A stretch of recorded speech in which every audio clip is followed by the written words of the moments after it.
Next up, we have Invictus. Invictus is now 4-0, and they've made another roster change. They lost Dovahkiin after week 1. He left Invictus to join Heating Up.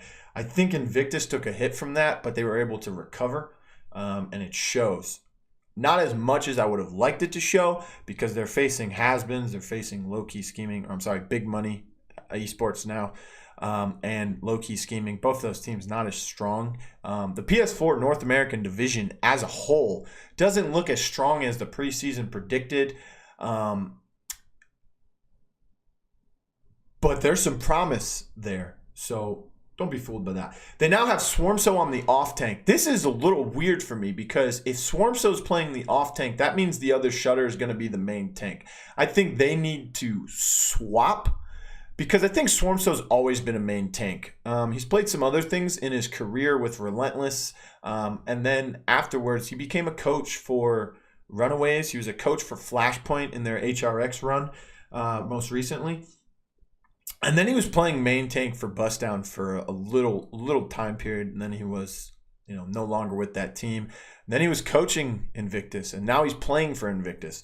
So I think it's a little wonky that Swarmso is the off tank, because in traditional sense that would mean that he's a flex player, and we're going to see him on some other things. So it'll be interesting to see, how he's able to adapt to that, if he's going to flex at all.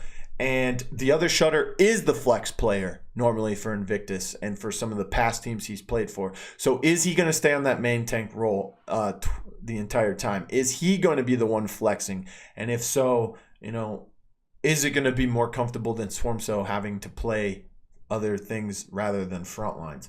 Another thing they did is, since the two tanks have been changed with Swarmso and other shutter, TKO is able to play damage again. So he slides back into the flex 2 role, where he will be playing as, the damage and the off heals, or maybe even a triple tank composition. So I think this is more comfortable for TKO, and I think it's more appealing for the fans and the spectators as well, because in week 1 he was getting triples and doubles all day. You can argue that he was playing characters like Koga and Talus with Torvald and blah, blah, blah, blah, blah. But the fact of the matter is that he's a great player, and he's only improving week by week. So seeing TKO on some more exciting characters other than tanks will be interesting and more exciting to see.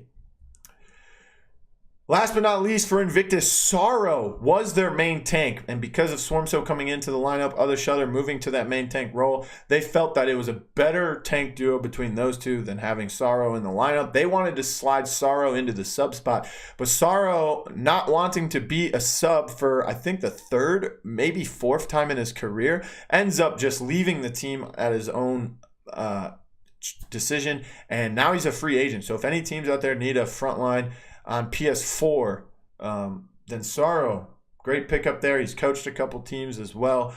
He's got a really good analytical mind and a game sense as well. Thing is that Sorrow has now played 4+ games on the PS4 platform, so he is locked to PS4. He can still swap to PS4 EU if he pleased, but he cannot go to Xbox during the 2019 PCL season.